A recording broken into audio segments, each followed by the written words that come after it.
Welcome! Kung bago ka pa lang sa aking YouTube channel, huwag mo kalimutang pindutin ang subscribe button, pati na rin ang notification bell para updated ka sa mga susunod ko pang mga videos.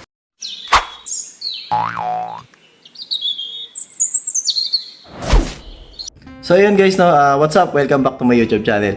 So ngayong araw, ang content natin, actually, ikukwento ko lang kung ano yung nangyari. Kasi may mga nagtatanong na about do sa aking alagang handfeed na si Tweety. Then, ito na nga, isi-share ko lang yung experience ko. Yun, kagaya nyo rin ako. Ako ay sumasalamin din sa kagaya nyo na mga baguhan na nag-iibon. Although medyo may katagalan na nga akong nag-iibon, hindi maiiwasan. Kung naalala nyo dati yung isang video, pinakita ko kung anong gagawin kapag may flyby ka. So, yun, nakabalik siya. Kasi nga, maganda naman yung panahon ng araw na yun. Then, wala ngang predators na nakadali sa kanya. So, yun, okay yun, no? So, this time, ito na. Ito na yung sad part ng pag-aalaga natin ng handfeed o ng ibon. I-share ko lang yung kwento. So, ganito yun. Kung napanood nyo yung video ko nung ako'y nag-live, nung nakarang week, actually, mag-1 week na eh. So, yun nga, nag-handfeed ako, then pinakita ko yung mga ibon ko sa inyo. Then, yun nga si Tweety.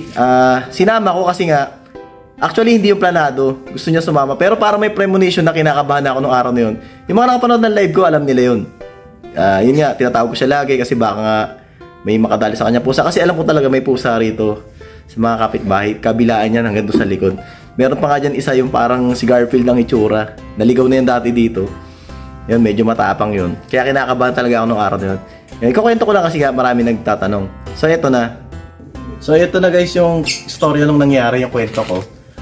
Bali, yun nga, yung mga nakapanood ng live ko nung the other week, alam nila to eh. Kasi nga, nag-handfeed ako rito nung naka-live. So, ito na. Nung naghahakot na ako papunta rito nung mga gagamitin pang handfeed para nga makapag-live stream.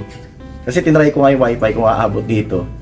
So, si Tweety, nandun siya sa may kitchen, nagmamasid. Nakita niya ako habang naghahakot, patalon-talon siya sa cage. So, ibig sabihin, gusto niya sumama. Para siyang bata na nakikipag-usap sa akin na parang, itay, sama ako, parang gano'n. So, naawa ako, sinama ko na rin siya. So, yun nga, sinabit ko rito yung cage, yung mga nakapanood. Then, gusto niyang lumabas, makapag libang-libang, makalipad-lipad siya. So, ginawa ko naman, hinayaan ko siya. Yun na nga, confident ako kasi kabisado niya itong lugar. So, eto na yung medyo hindi magandang pangyayari. Yun nga, naaliw siya sa paglipad-lipad, tapos tumambay ulit siya rito sa mga puno. Dati niya naman ginagawa yun since nung summer pa. So, okay yun, wala namang problema. So, ang naging problema ganito, nung hapon, na papauwiin ko na sana siya para kumain, halatang gutom na siya eh. Paglabas ko rito, hindi ko napansin. Siguro nandito na pala siya sa puno. Diyan. Pagsipol ko ngayon, bumaba siya, kaso hindi sa akin direkta. Dito, sa may bubong, diyan. Yan, diyan siya banda mismo. Yan sa edge ng yero na yan. Bumapo siya diyan. So nagulat ako. Nung nandyan na siya, tinatawag ko na siya. Sabi ko, uy, eto na si Tweety, uuwi na ka ako. Halika na, Tweety. Kasi nga, papakainin ko rin sila. Coming from nowhere, eto na nga. Nagulat ako, siguro dito banda, yan.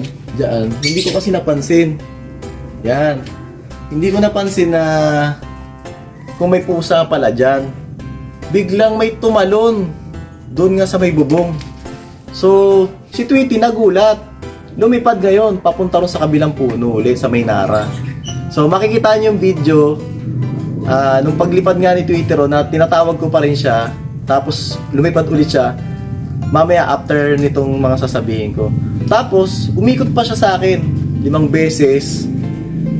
Then, yun nga, nag-flyby siya. So, na-trauma siya, natakot siya kasi nga hinabol siya ng pusa. Ayun niya nang bumaba sa akin. Tapos yun pa, tinawag ko siya ng tinawag nung nararamdaman ko na may masama ng panahon. Kasi yung kalaban talaga nila eh. Yung masama ang panahon, may bagyo. Hindi ko naman alam na may bagyo paparating.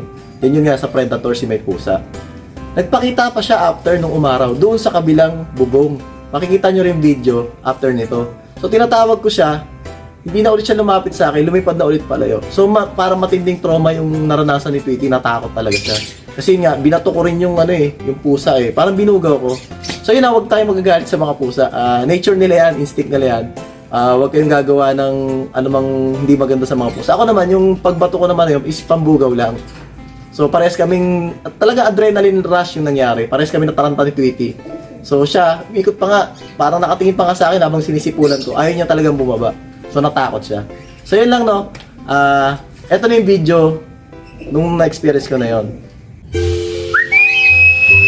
Tweety! Tweety! Tweety! Tweety!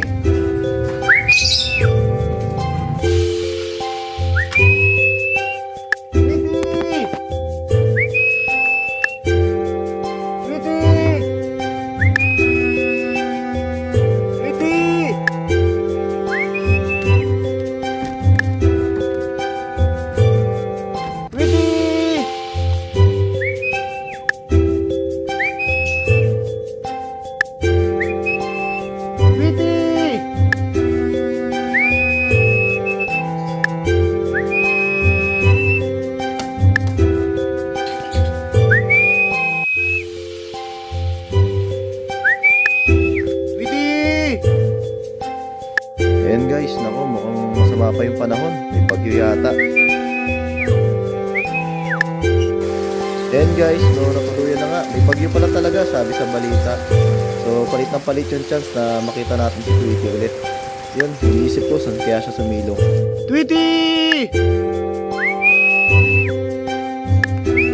Tweety!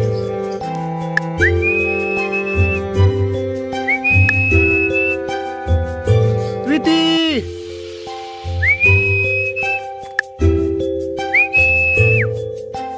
Tweety!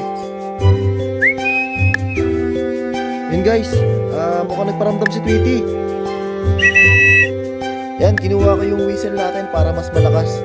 Sumasagot siya, narinig ko siya. Mukhang nandito lang sa paligid si Tweety. Tweety, come! Mukhang na-trauma talaga si Tweety. Ayaw niyang dumapo sa akin eh. Natakot, akala siguro siya yung binato ko. Hindi niya alam yung pusa. Tweety, come!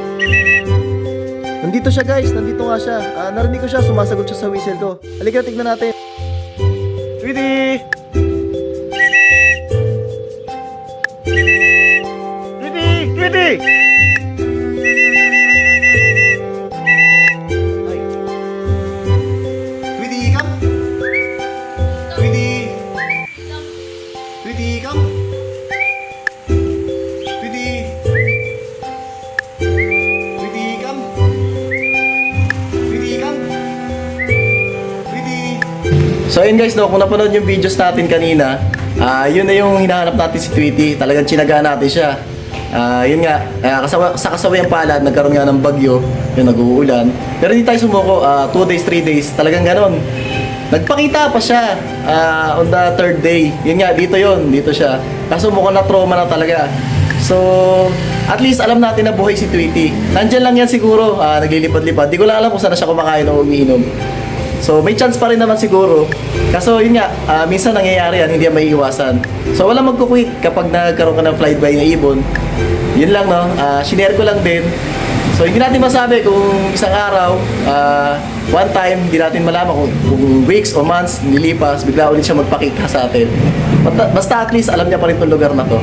So, again, ayun, no, salamat. Kung bago pa lang kayo sa aking YouTube channel, huwag niyo kalimutan mag-like and share and subscribe. So, happy birthday mga ka-young bird. Salamat.